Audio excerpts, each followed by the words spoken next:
方丈，你要明白，你没有选择，欺骗了我，你是要死的。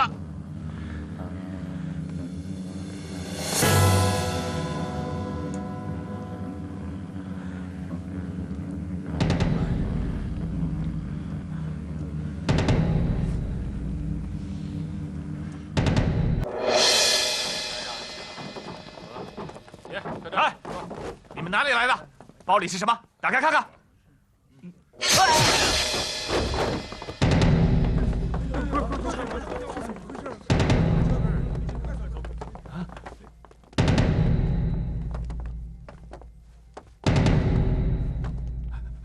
快敲门！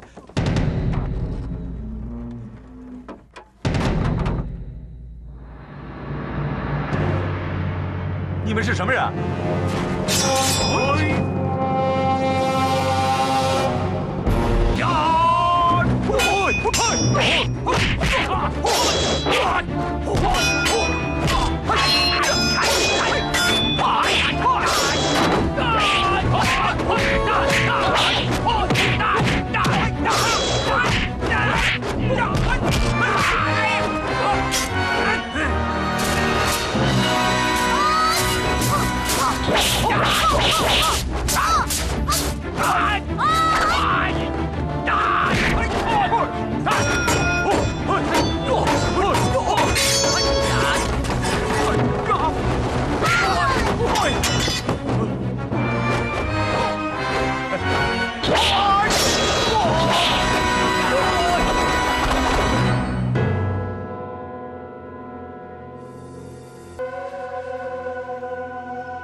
没时间了，送袈裟要紧，走！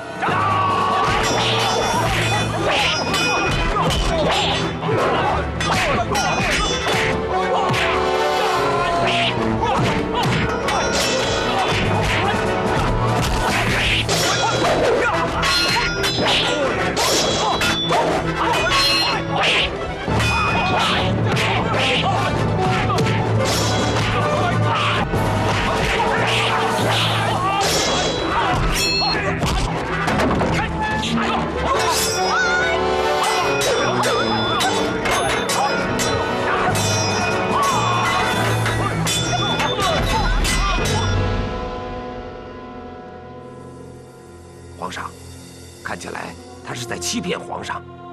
他不想交出袈裟，是让皇上在百姓面前出丑。10年前他就骗了我，现在他又要骗我。来人，先把这个和尚推上断头台。皇上，你是要犯天条的。谁在喊？拉他一块儿斩首！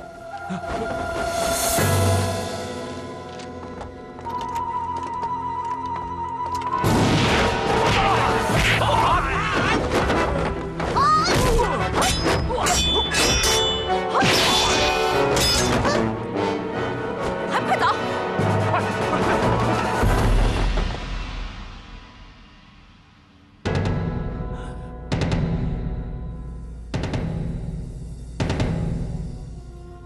请皇上当着全城百姓的面，遵守你的承诺。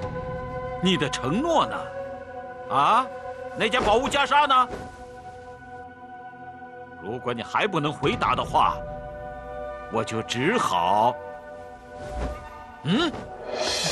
师傅，师傅，师傅，喜悦，师傅，师傅，师傅，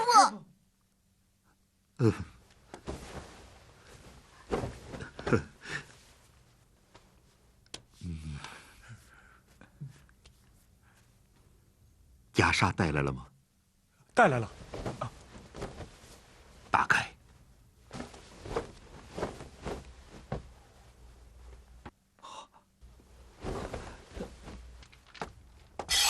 哎呀，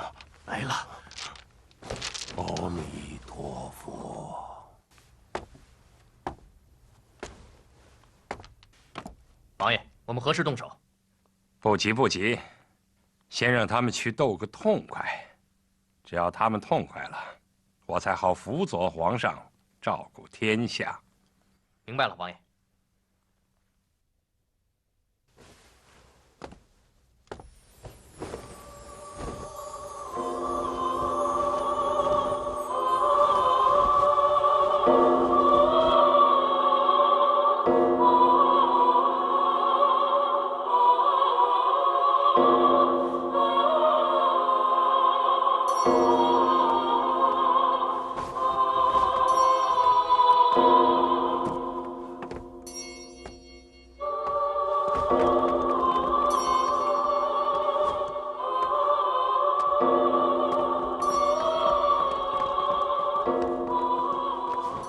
是他，就是他。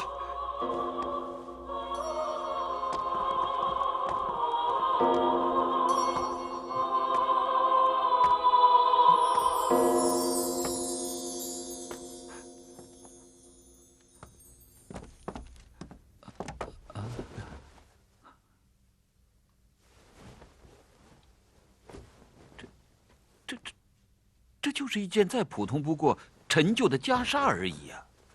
就是他，是他。这就是那宝物？哎，是的，这就是达摩师祖的传世袈裟。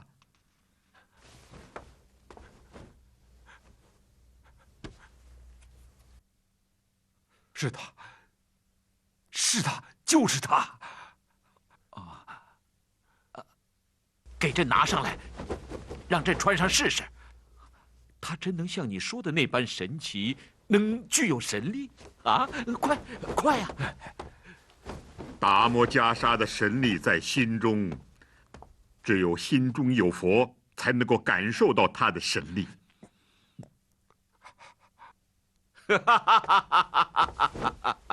国师，快将袈裟呈上来呀！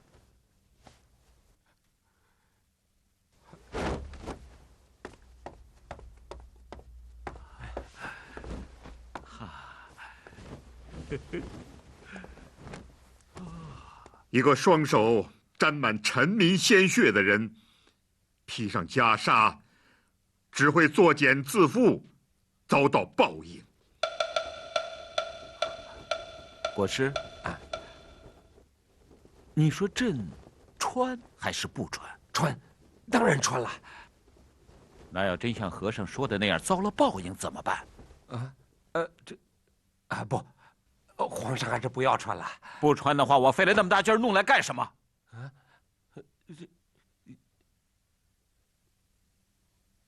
哼，和尚，别蒙朕。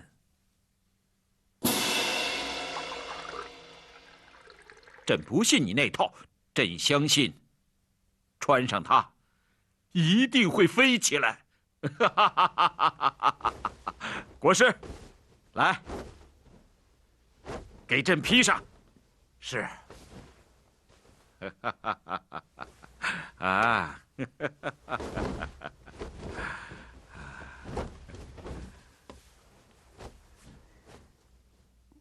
啊！国师啊，来告诉朕，怎么样才能够飞起来？它不会飞。你胡说，他怎么会不会飞呢？当初那个印度人达摩，不就是穿着它飞过了长江吗？啊！这是圣祖的神物。袈裟是一种神圣的象征，佛在我心中才会感觉到神力的存在。我不信你那套，我就是要飞。它能飞起来，我也一定能够飞起来。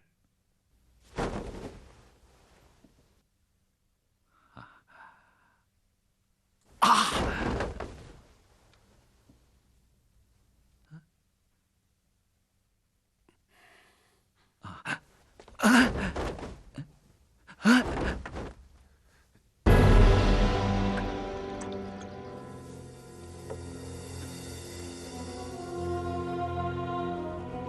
国师，是你告诉我的，穿上它能飞起来。你是不是在欺骗朕？臣不敢。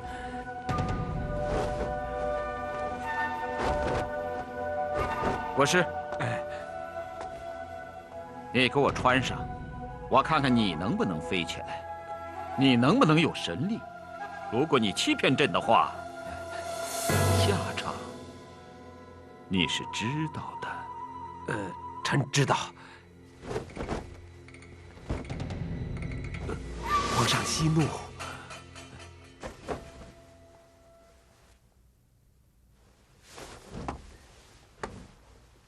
穿呐！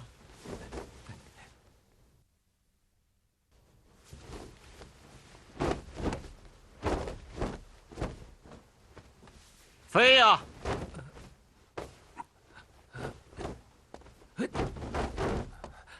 飞呀！臣飞不起来。那你就死定了啊！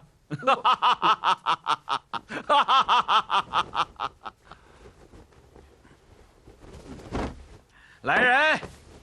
既然这件东西没有神力，要它作甚？剑呈上来！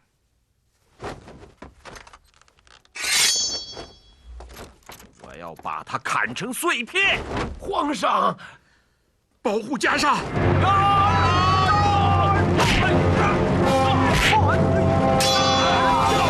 好，粉碎了袈裟，杀了和尚！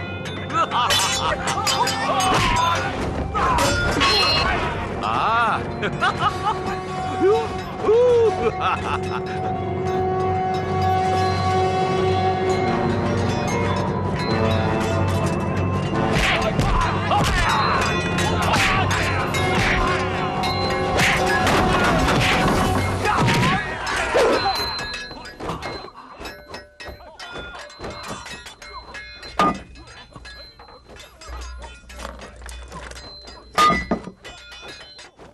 国师，你竟敢在朕的酒里下毒，杀了那个国师，杀了他，杀了他！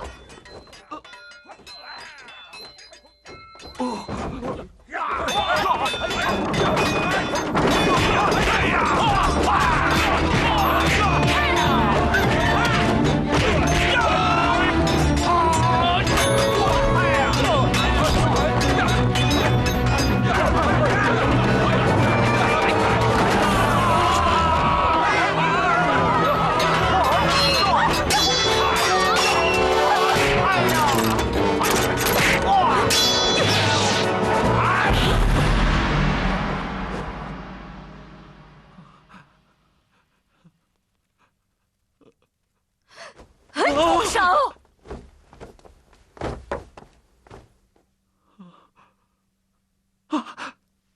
母后，母后，快救儿一命啊！母后，你这个孽障，有今天，这是老天爷的报应。我来，就是替你向佛祖赎罪来的。母后，那就请太后让开。母后，姑娘，不要再以仇报仇了。我愿以性命来化解这一切。您这又是何苦呢？他罪该万死，杀了他，世上就少了一个祸害。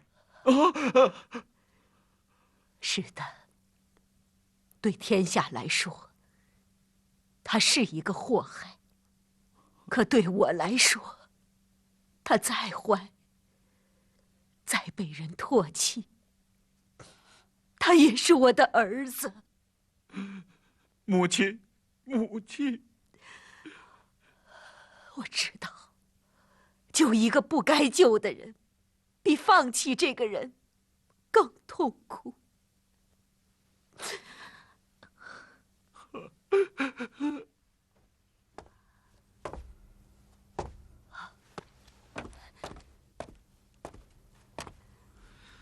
施主，高僧，请你指点我，到底该不该这么做？解救了一个罪孽深重的人，内心才能真正得到宽恕。这不正是施主渴望得到的平静吗？多谢大师。宽恕，难道就能化解一切吗？你看到了，再强大、再邪恶的一个生命，在消耗殆尽的时候，都会是脆弱不堪的。看着别人的痛苦，难道内心就真正的解脱了吗？实际上，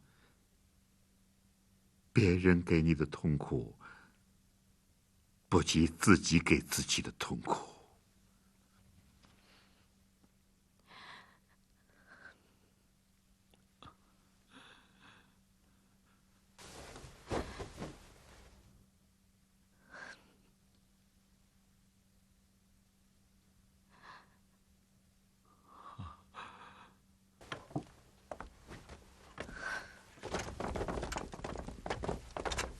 母后，您怎么来了？儿臣送您回宫去吧。你还记得答应母后的请求吗？儿臣谨记。难道母后不相信儿臣吗？母后愿意相信。现在，你就将母后和皇上一起护送回宫吧。好。来人，把皇上和太后送回宫去，请太医为皇上诊治。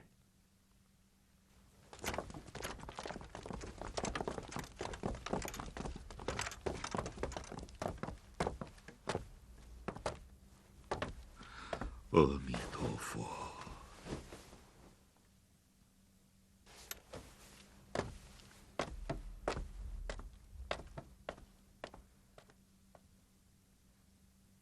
女儿明白父亲的道理了，以恩解恨，以德报怨，这样才能让世界得以宁静。恐怕世间难以宁静，劫复一劫。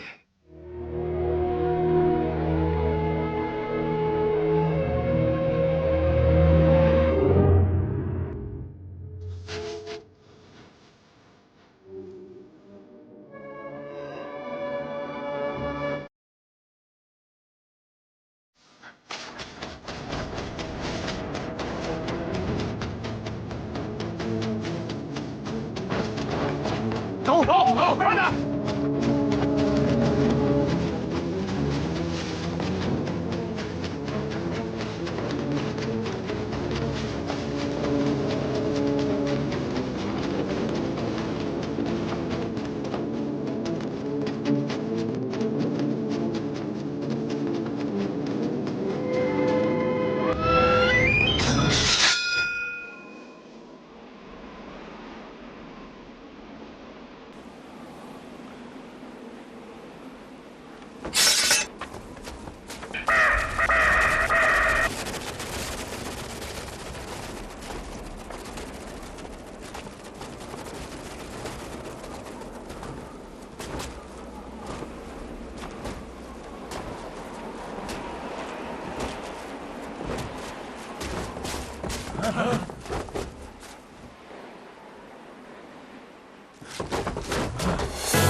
护住袈裟！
方丈，我是主持，我是方丈。主持在此，放肆！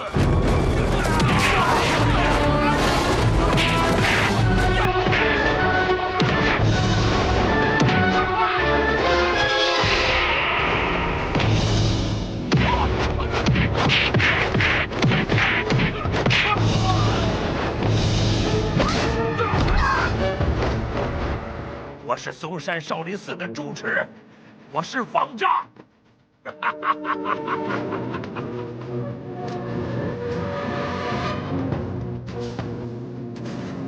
师傅，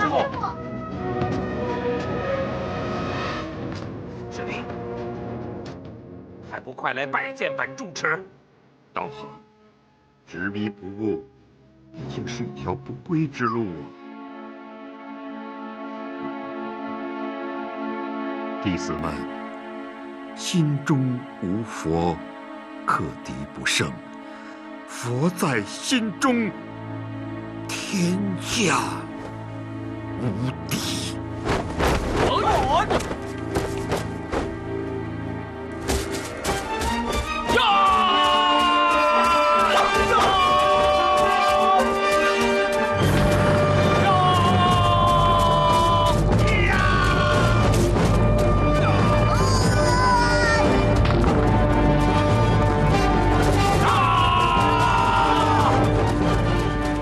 不用了。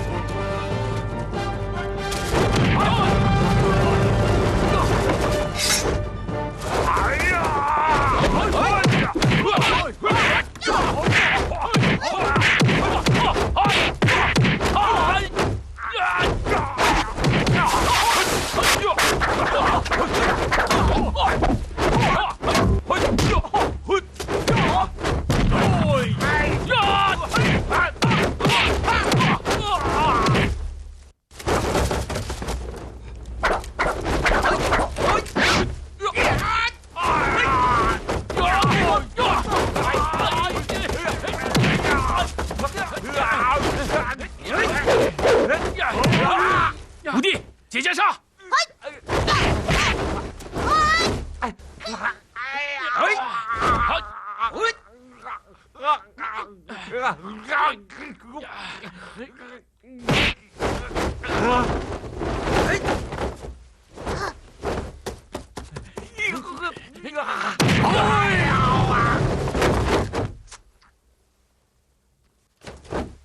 师傅，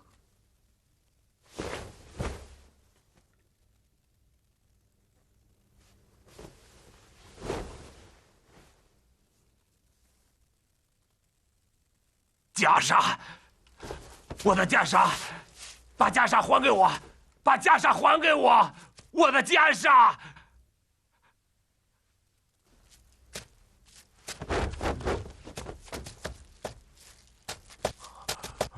我的袈裟。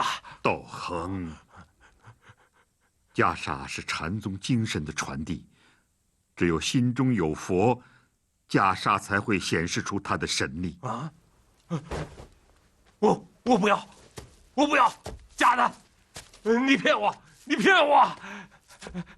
你这是假的，我不要，假的！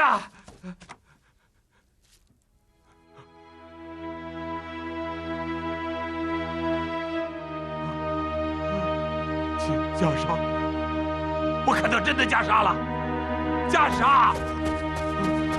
我的袈裟，我的袈裟，我的袈裟，我的袈裟呀！我的袈裟！道恒。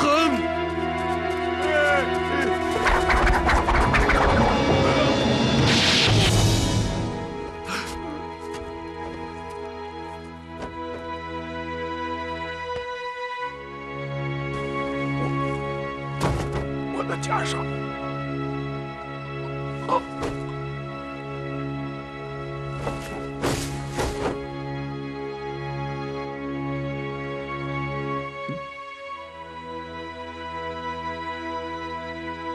此地不宜久留，大家速速离开。阿弥陀佛，你们还是到叶泉寺院休整一天，再回嵩山少林寺吧。以老衲之见，常山王和他的红衣武士，并不是要对付我们，而是意在道衡和他的手下。我是担心，他也是想借此机会收复少林寺，这样将会有更大的麻烦，所以我们还是趁早的赶回嵩山少林为好。老衲明白了，嵩山少林弟子不宜在此耽搁，还请少林方丈快点离开这里吧。邺城佛门之事，就交给老衲来处理吧。哦，方丈多多保重。少林方丈保重。阿弥陀佛。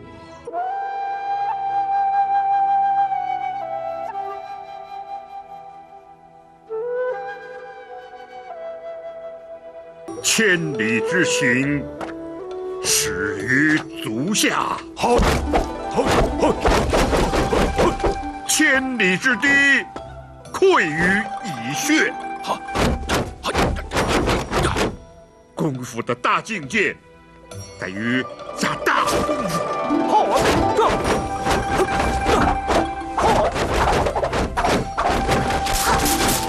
少林拳的步伐进退，讲究在一条线上。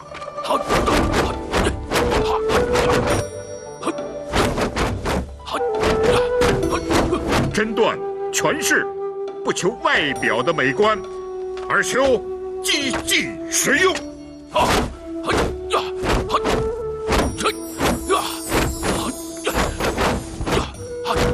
在身段与出拳上要屈而不屈，直而不直，进退出入一切自如。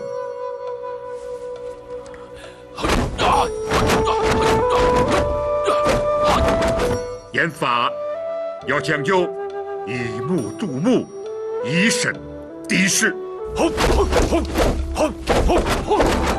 身法注重掌握重心，起落进退灵活无滞。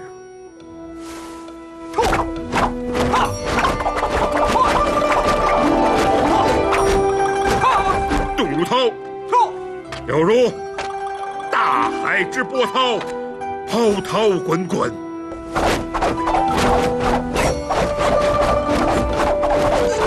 静如夜，静之时如泰山般那样巍峨；跳如猿，跳起时如猿猴般那样机灵矫健；落如雀，落下时要像喜鹊落枝般轻盈稳妥；立如鸡，站如松，转如轮，折如弓，快如风，缓如鹰，轻如叶，重如铁。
咱们走的时候，洞门口还围了满满的人，现如今却一个人也没有。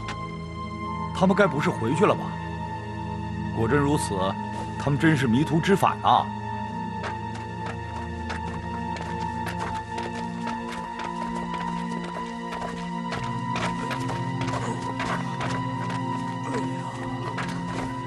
二师兄，你看，这个魔女，打人不打脸，她竟然把我的脸给打伤了。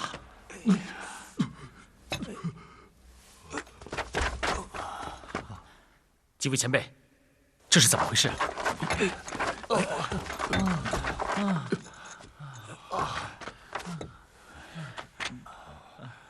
不知道哪儿来一个魔女，出手这么狠。贫僧略通医学，能不能看看你们的伤？前辈，看来伤得不轻啊！大人呢，还真是个武林高手。如果不赶紧医治，可能会有生命危险。还是让我们赶紧给你疗伤吧。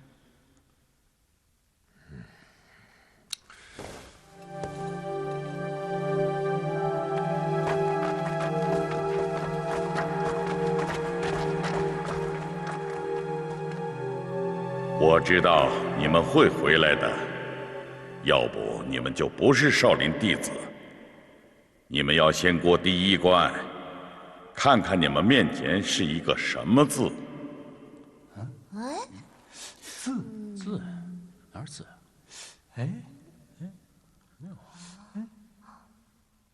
这哪有字啊？什么都没有。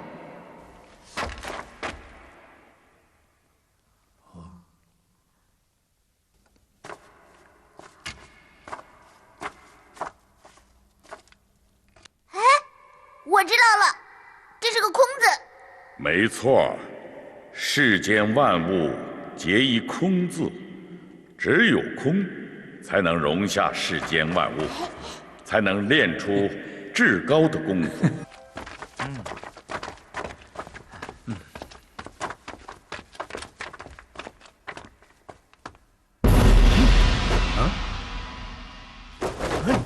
哎，咱们个个都是男子汉，该不会被这妖女打伤一回就怕了她吧？怕什么怕？对，大不了咱们再跟她战一回。哼，这个女子，你不是也被打出洞来了吗？这几十天过去了，你也不走，总是待在这里做什么？哎呀，女娃娃，你还是赶紧走得好，这把剑不是你的，你也不要异想天开了，你休想得到此剑。对，不要说夺剑，你就是有这个想法，也该死。哦，莫非你看上我的哪个徒弟了？是不是？哎，跟我说说，到底看上了哪一个啊？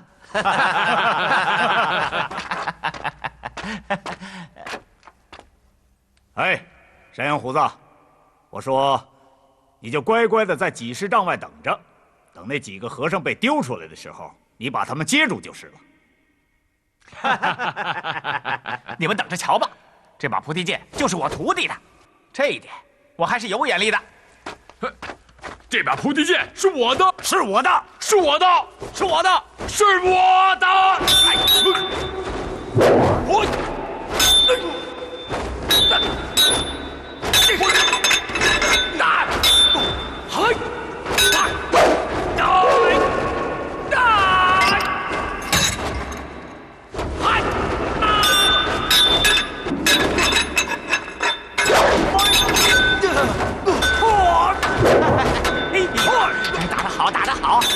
打得好，狗咬狗，一嘴毛。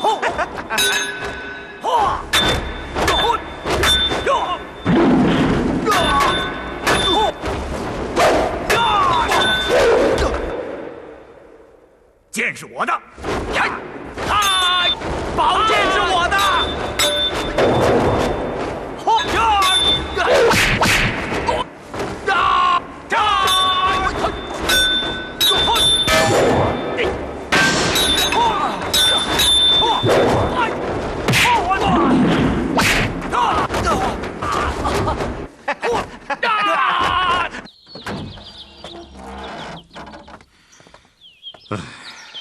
好了，你回去吧，把门关好。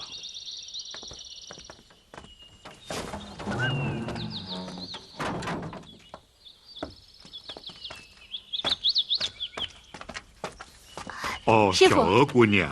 你要到哪儿去啊？哦，我要到白云山去。我想那儿可能会发生很多事情，我去看一看。哦。所有一切众生之类，若孪生，若胎生，若湿生，若化生，若有色，若无色，若有想，若无想，若非有想，非无想，我皆令人无余涅盘而度灭之。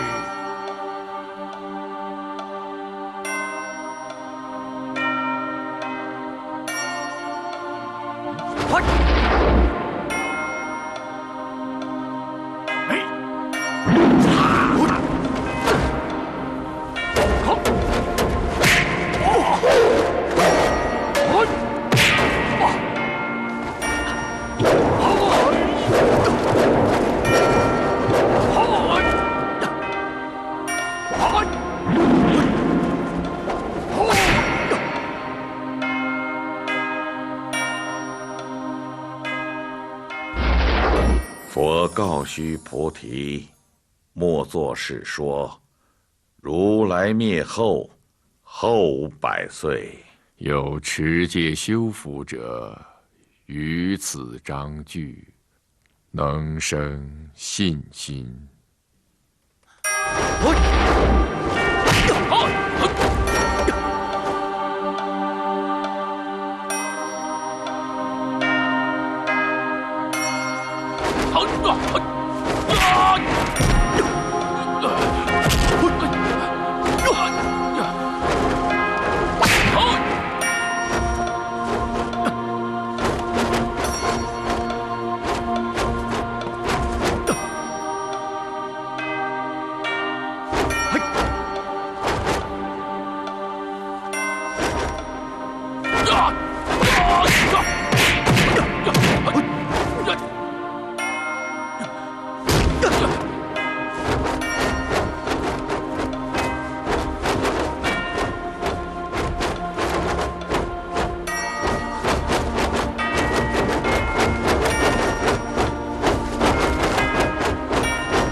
以此为食，当知世人。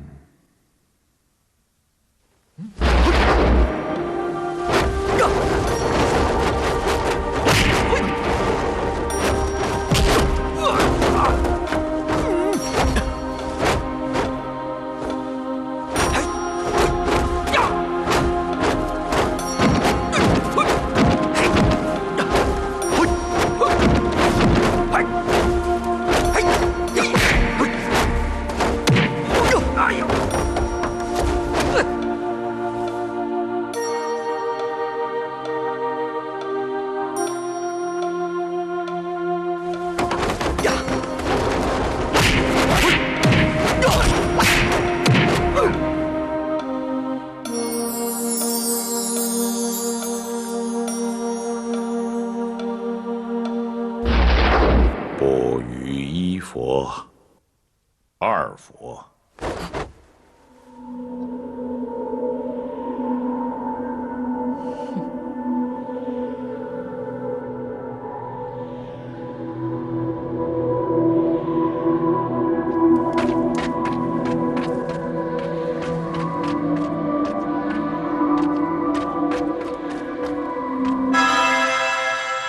3、4、5佛而种善根，亦于无量千万佛所种诸善根。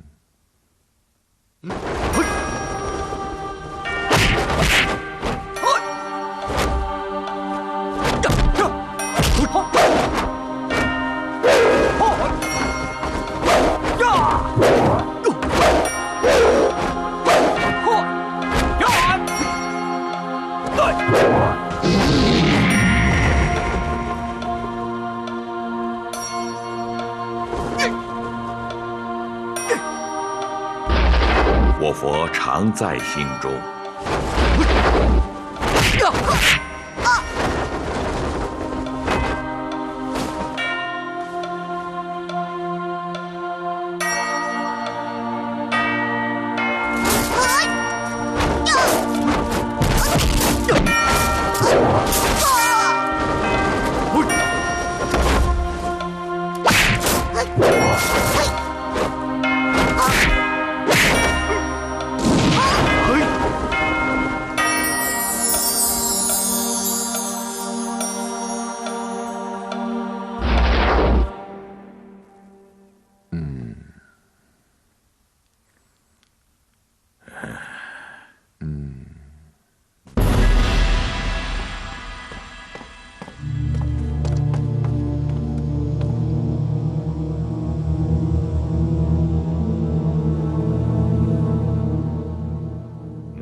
甚好，甚好！你们几位已经精通了我少林武学，在佛学造诣上也有所提高。我们师兄弟情愿把这菩提剑交给你们。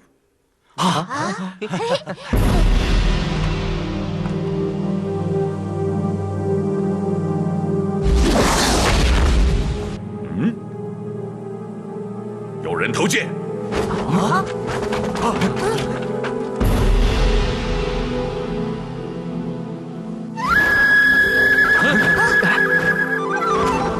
是连心，连心偷走宝剑，还有什么好事？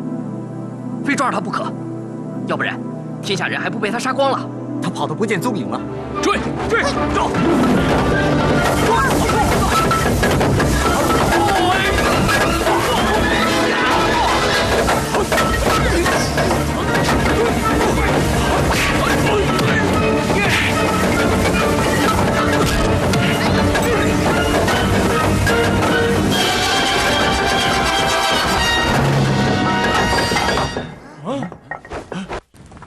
你们俩要务必尽快找回这把菩提剑。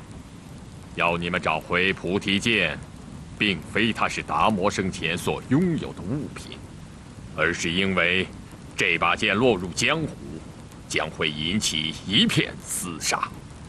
我们一定把菩提剑找回来。我让恶人拿着它到处横行霸道。还有一件事要你们去办。什么事？齐王抓了许多老百姓到战场上，你们要千方百计的把他们救出来。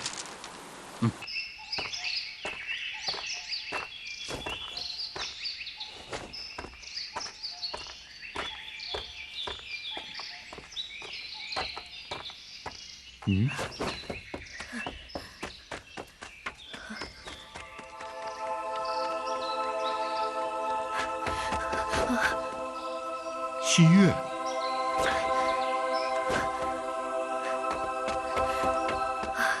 你帮我照顾这个孩子，我去追那个女魔头。去。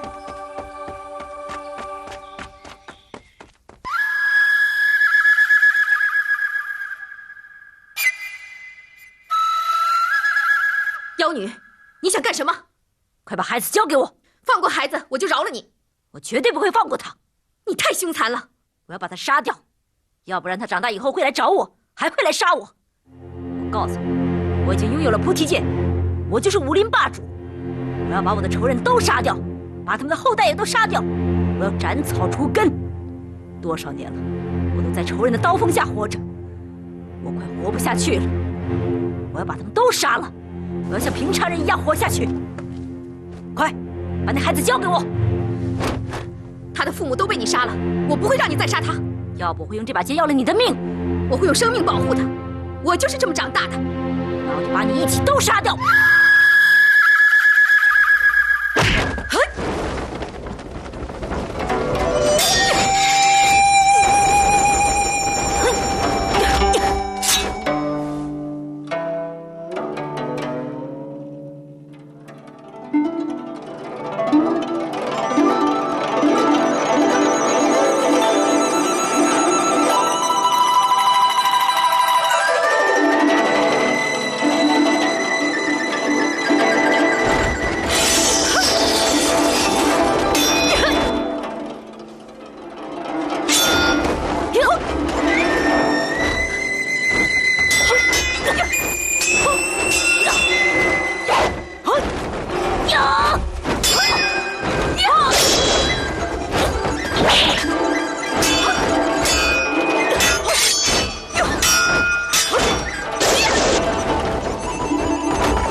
姑娘，你已经杀戮无数，应该放下你手中的剑。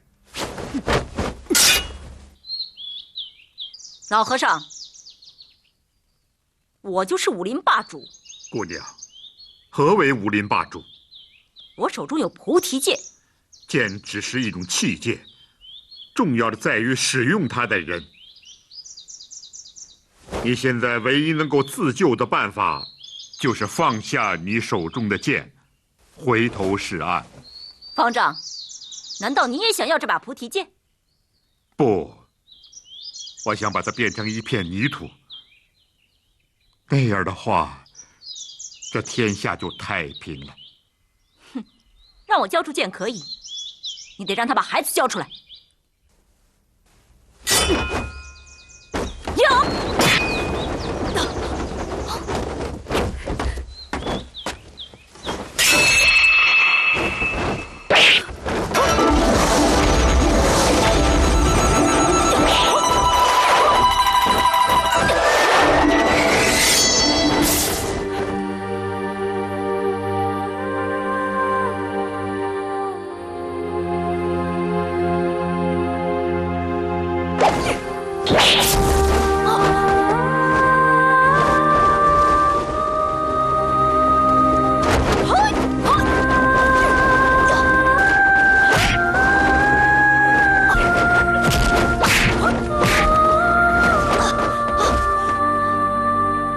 放下屠刀，你才会有生路。我知道，你们又成了我的仇人。这把菩提剑只能够毁了你。如果我活着，你们又会天天追杀我。施主，与人为善，天阔地阔。可是我没有机会了，我走到哪里，不是我父亲杀掉的仇人，就是杀掉我父母的仇人，我四周全是仇人。我也想像一个正常女子一样去生活，可是我能吗？我只要闭一下眼睛，我的命就没了。我活着，就是活在地狱里。我好像有点明白你说的话了。你不会明白，你没有这样的经历，你不会明白。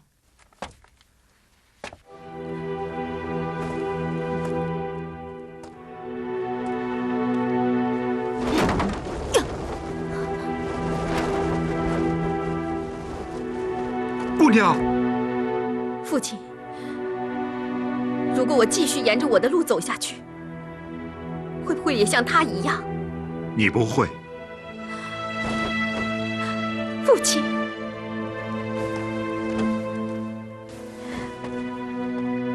一定要追回那把菩提剑。快走，快走，快走，好，走，好，走，快走，快点，快点，快点，快走，快走，快点，快走，哇，快走，快走，走，起来，快点，快点，快点，起来，妹妹，快起来，快，起来，快点，快点，快点，起来。那不是西月姑娘吗？哎，西月姑娘，好久没有见到你了。西月姑娘，能平安见到你真不容易啊！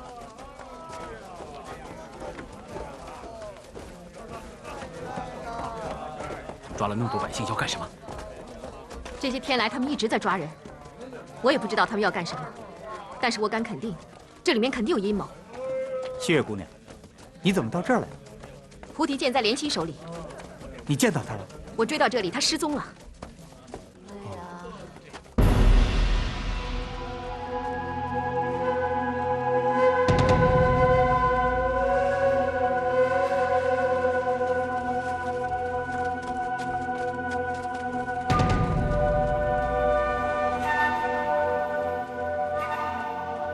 前面就是周王的境地，看来齐军想攻下云城。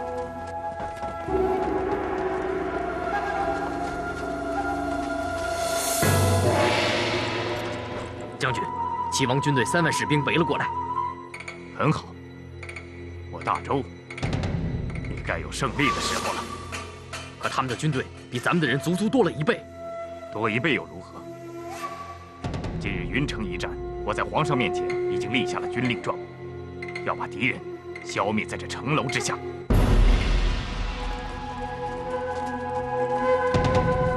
齐军是拿百姓当挡箭牌来攻打云城，是谁想出的这伤天害理的主意？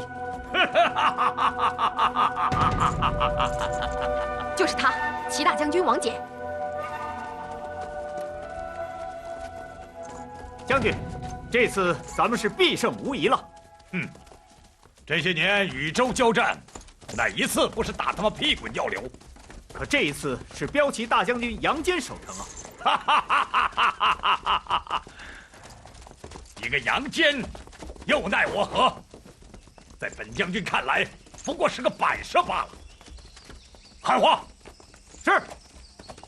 周大将军杨坚听着，我大齐将军王翦奉皇命拿下云城，3个时辰内，你若不带兵来降，王将军必然要血洗云城。将军，齐军要攻上来了。何惧之有啊？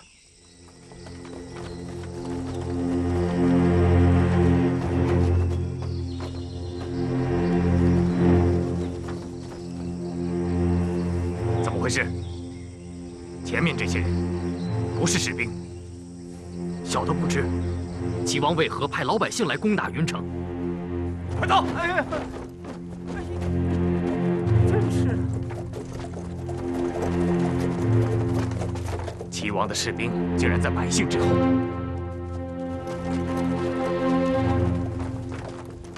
杨坚再不投降，3个时辰内血洗云城！混蛋！本将让你一声吼，是为了把敌人吓破胆。你去这边娘娘腔，怎么把敌人吓走？喊！杨坚，再不投降，3个时辰内血洗云城！听说王翦为人凶狠，行事极端，他每遇事都能想出常人难以想象的恶毒主意，但万万没有想到，他这次居然以老百姓来做挡箭牌。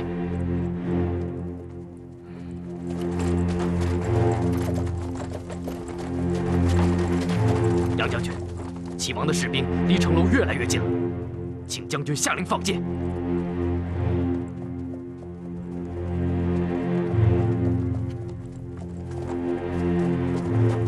将军，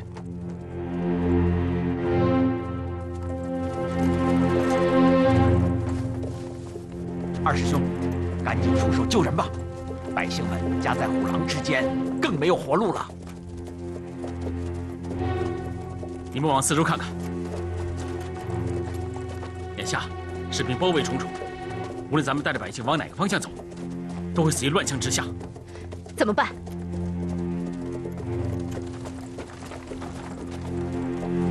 将军，快下命令吧！再不下命令，只要百姓一进来，齐军就要攻进来了。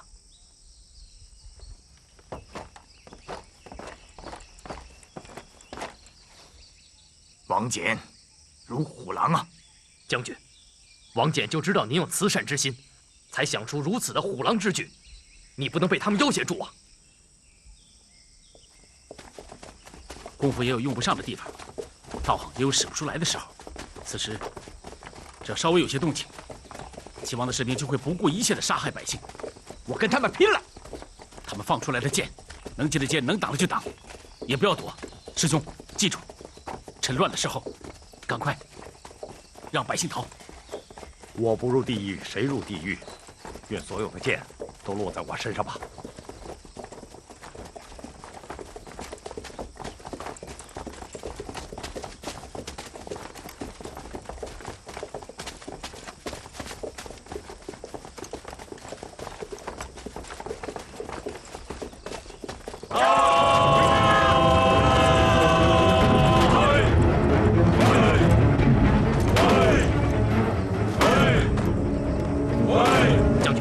齐王的军队已经开始攻城了，你再不下令，他们顷刻之间就要……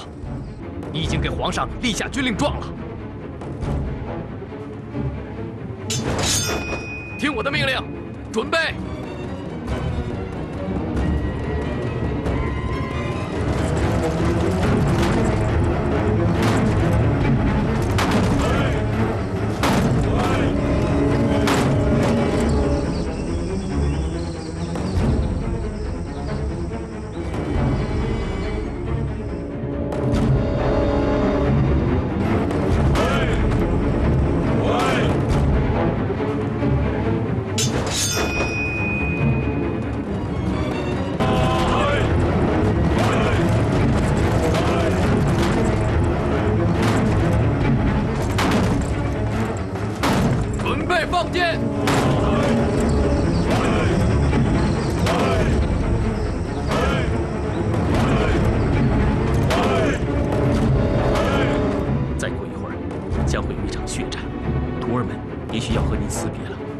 师傅，你要多保重。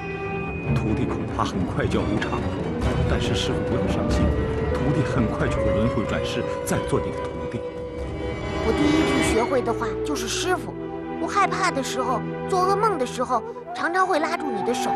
师傅，不要忘记我，时刻也不要忘记，我是你身后的小尾巴。爹，人世间为何有这么多的无奈，这么多的沧桑？既然如此，我若身死，也没有什么遗憾的了。我如果死了，我的魂魄不是飞往家乡，而是飞往少林寺。师傅，真舍不得离开您了。我为什么出家是一个秘密，我知道，您如果知道真相以后，一定会责怪我。师傅，我要是死了知道，待我死了，您能替我剃度吗？我能成为真正的少林弟子吗？大家听令，没有我骠骑大将军杨坚的命令，谁也不准放箭。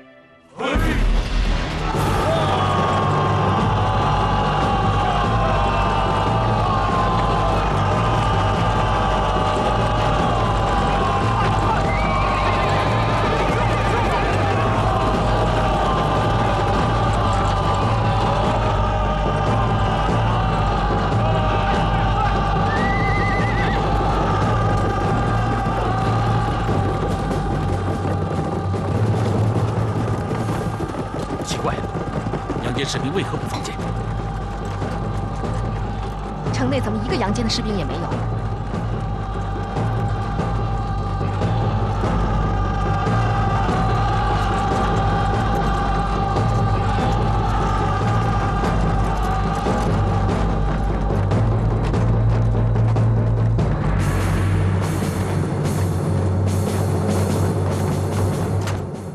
启禀将军，骠骑大将军杨坚他。如何？他已经弃城而逃了。弃城而逃？怎么可能？真的，小的已经仔细搜查过了，城里已经一个兵都没有了。杨坚为什么要弃城而逃呢？他害怕了呗。没想到，这云城转眼间就是我大齐的城池了。阿弥陀佛，苍天有眼，老天有眼呐！本将军神勇无比。不战而屈人之兵，这次与周军交战，可以载入我大齐的史册了。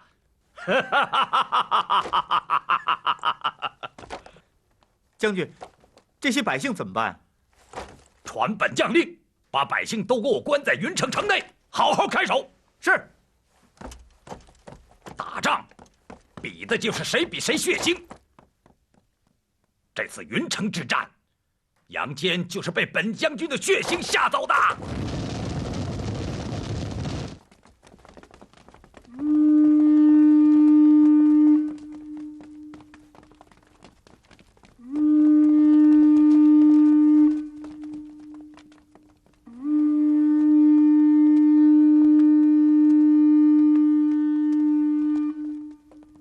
这号角声好凄凉。不是号角凄凉。而是你的心事太重。转眼间，周王的城池成了齐王的心肠。骠骑大将军杨坚，一定是为了不让无辜的百姓们死于剑下，才宁愿弃城而去。爱民的将军逃了，最无道的人反而取得了胜利。趁齐王士兵进城之际，咱们一起搭救百姓。已经夺下了云城，王翦还是不肯放过老百姓。看来，王翦还要故伎重演。我担心，他会杀掉这些无辜的百姓。那我们就趁夜里冲出去杀了王翦，一了百了。我看了，他们都在庆祝胜利，吃肉喝酒呢。那边我也看了，只有几个士兵。我都数清楚了，这院子里只有23个人，外面就没有了。二师兄，我看差不多可以动手了。我们要抓住这个机会。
梅兄弟，西野姑娘，赶紧走！我不走，我要跟你们在一起。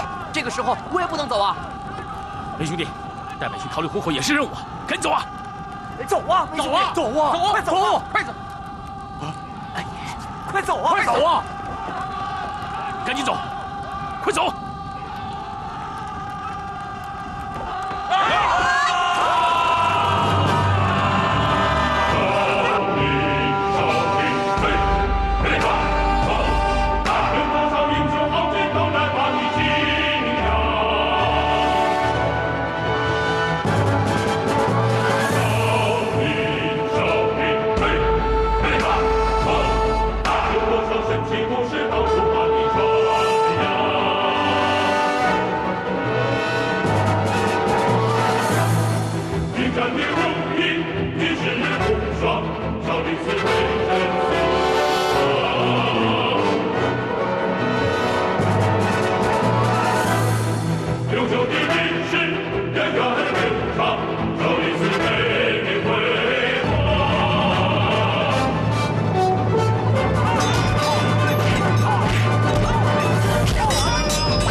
为什么救我？为什么不救呢？我要死了吗？不会。你相信吗？在日后的岁月里，我会梦回这一刻。这战场太冷，这剑太寒，在这乱世中有此相拥，我知足了。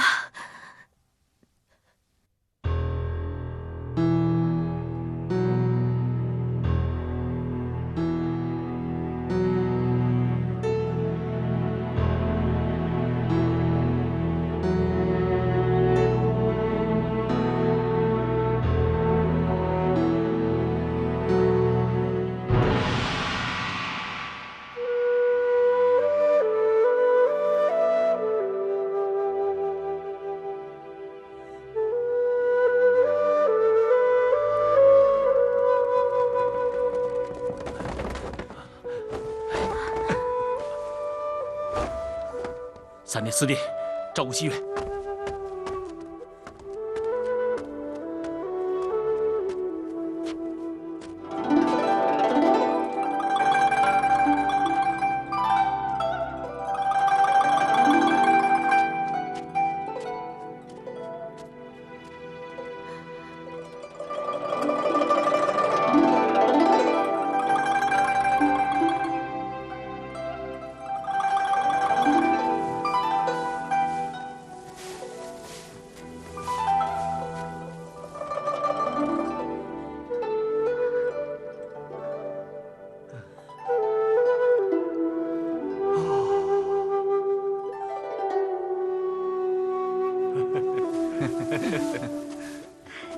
哎，谢谢姐姐，你们看，站住！站住！逃不了了！小魔女，你逃不了了！把剑给我交出来！哼，你们一群无耻小卒，趁我练功时偷袭我，非君子所为。君子？谁是君子？铁蜈蚣，你是吗？我不是。哼哼，我也不是。我们这里没有一个君子。哼，小魔女，我们跟了你3天3夜了，就不相信你又不睡觉、不拉屎的时候。再说，我们不是趁着你练功的时候偷袭你，我们是趁着你拉屎的时候偷袭你。呸！不要脸！把剑交出来，也许能饶了你一命。要命有一条，要剑没有？你给不给？就凭你们也想得到菩提剑？哼！白日做梦！好，看你是要剑还是要命！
前辈，手下留情。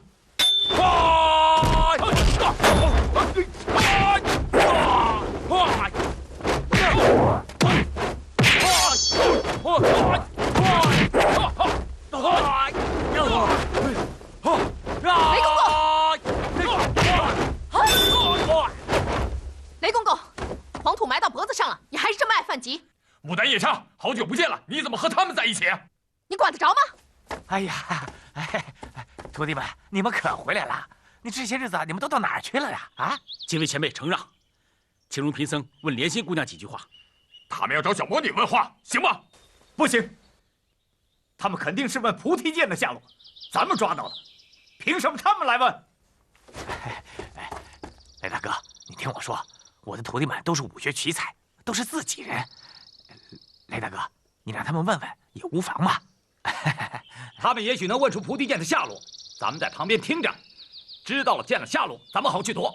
好，和尚们你就大声问吧，让我们也听个清清楚楚啊！莲心姑娘，菩提剑是我少林寺之物，你从师伯手中夺了去，为了你的安全，还希望你们归还此剑。笑话！我拼了命夺到的剑，能还给你吗？这把宝剑会给你带来杀身之祸。在没有拿到剑之前，我一样被人追杀。现在有了宝剑，我可以保护自己，还可以去杀别人。莲心姑娘，不管你信不信，贫僧真是为了你好。哼，这魔女不肯告诉我们，难道肯告诉你吗？弟兄们，看来咱们只有先杀了这个小魔女，才能把菩提剑拿到手。杀！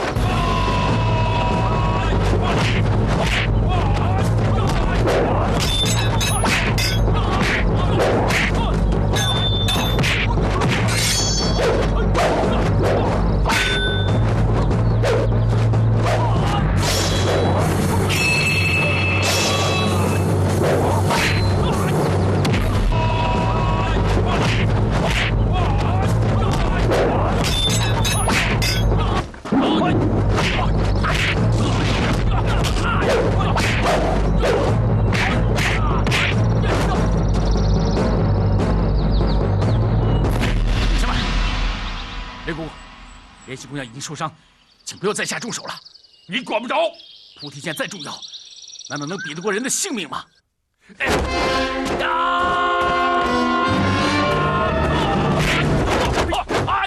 那就先灭了这些和尚再说。拦住他们！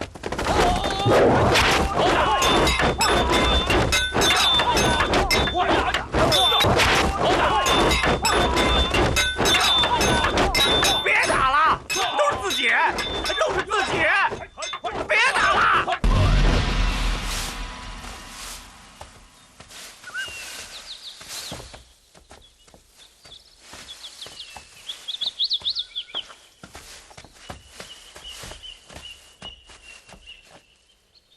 哎，雪姐姐，你看。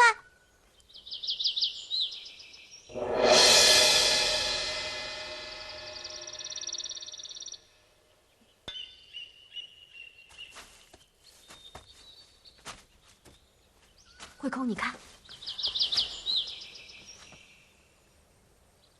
菩提剑，原来菩提剑在这儿。鹿妈妈身上插着一把剑，该多疼，多可怜呢！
魔女，你害得这些呆和尚受累，自己倒逃出来了，是他们自己愿意的。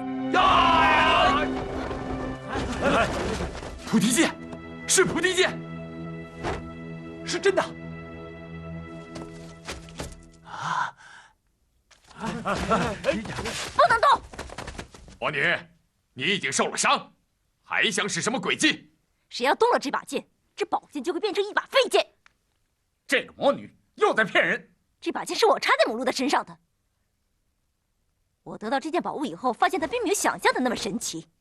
我听人说这把剑要用鲜血才能润火，为了激活这把宝剑，我就把它插在了母鹿身上，要3天3夜的功夫才能有效。现在谁要是动了这把宝剑的话，就毁了这件宝物，前功尽弃了。哼，我说的都是实话，你们爱信不信。你们干什么？我只想救那只母鹿，要不然它会死的。我不管鹿死不死，我只管剑落到谁的手里。现在这把剑谁也不许动。小和尚们，你们要是想得到这把剑，就来跟我们打。打赢了，剑就归你们；输了，你们就滚得远远的。二师弟，那只有这样了。那好，一言为定，谁赢了，谁就有权处理这把菩提剑。来吧！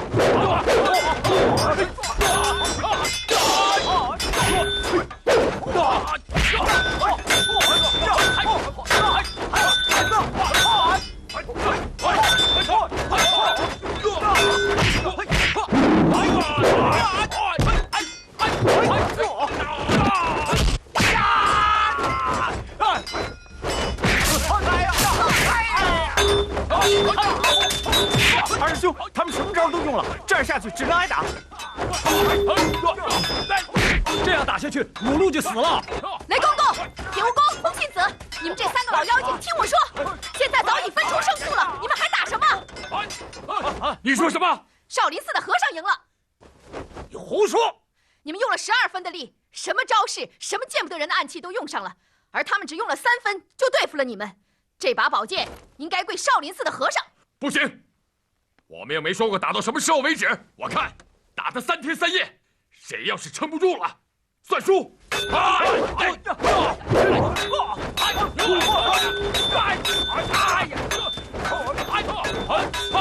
你给我站住！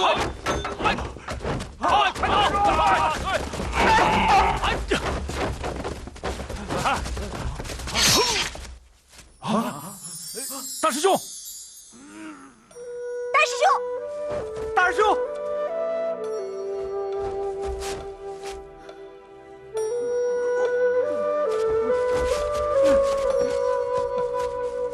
我求你们，可来这头母鹿吧。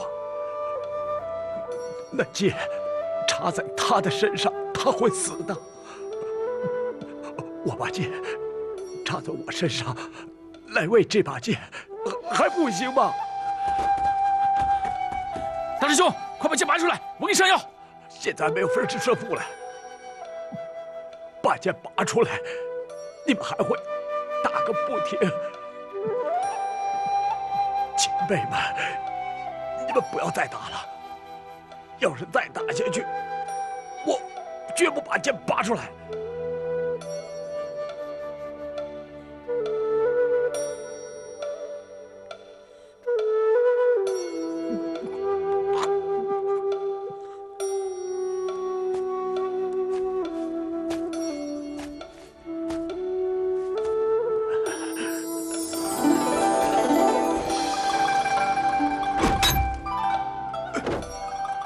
为了救你之路，小师傅宁可把剑插到自己身体里。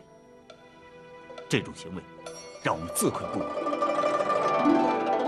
说来，我们都是些没有德行的人，为了自己的野心，不顾一切的争斗。我们实在不配得到这把剑，我们认输了。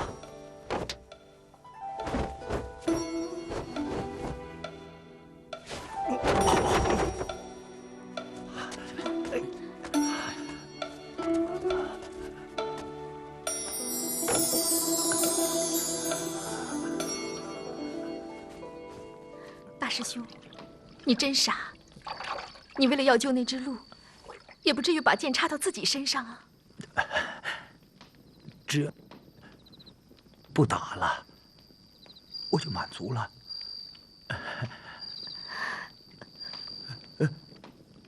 那只母鹿没事吧？好，很好，我们已经替它疗伤了。现在它正好好待着呢。让我看看。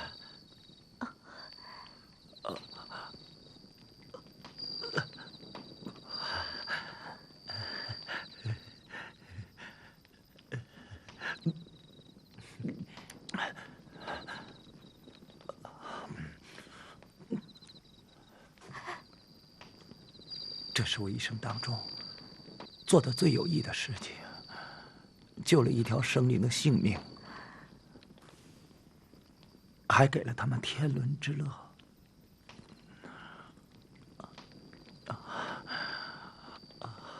哎呦，大师兄，你不但有德行，还挺诗情画意的。别说了，大师兄，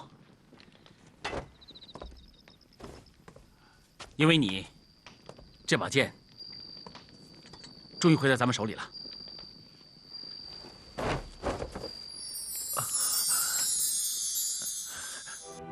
剑，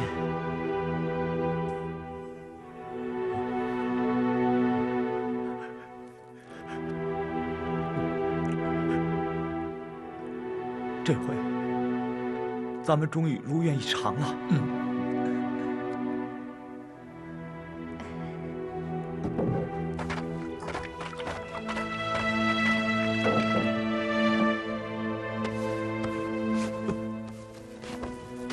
你们要干什么？大师兄，我们为你的行为所折服，想为你做点什么，可想来想去，还是给你洗脚吧。使不得，使不得啊！有什么使不得的？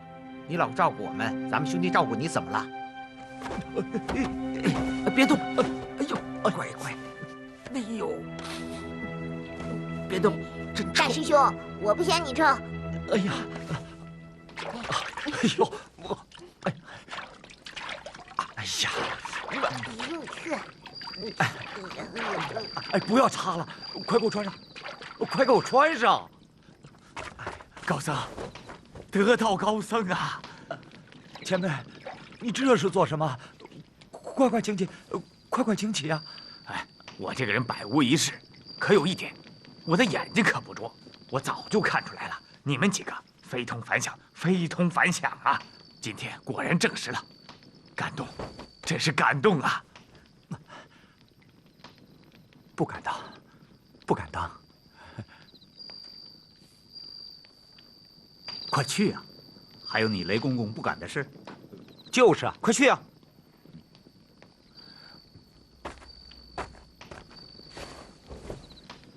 小师傅，我们几个实在过意不去，就抓紧时间熬了这碗药，你赶紧喝下去吧，对身体也许有好处的。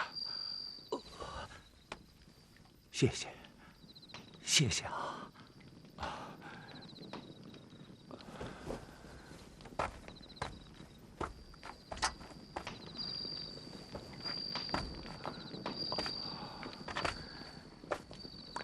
小师傅，这把菩提剑，我们就放心的交给你了。前辈请放心，我们不会再让这把剑在江湖上出现了。也好，最好不过。你们最好把这把菩提剑带回少林寺，让它永远不要在江湖上出现，那样天下就太平了。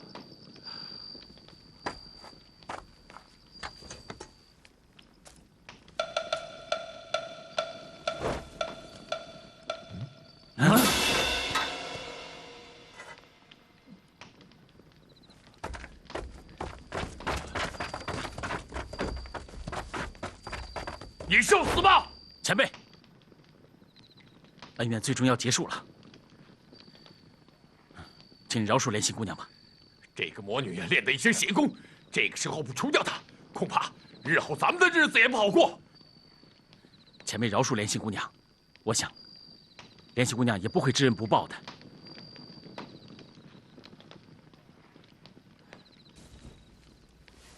好吧，我就看在你的面子，饶她一死。魔女，我劝你最后金盆洗手，改邪归正吧。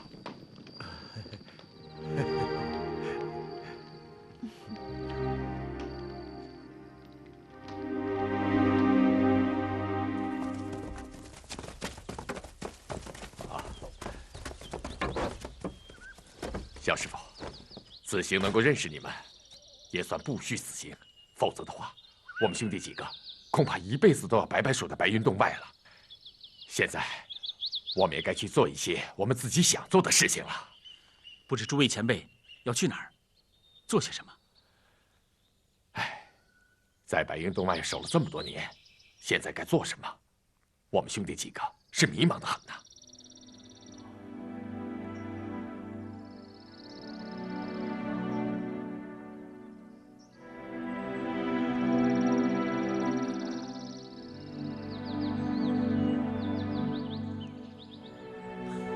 大家一路多保重，保重。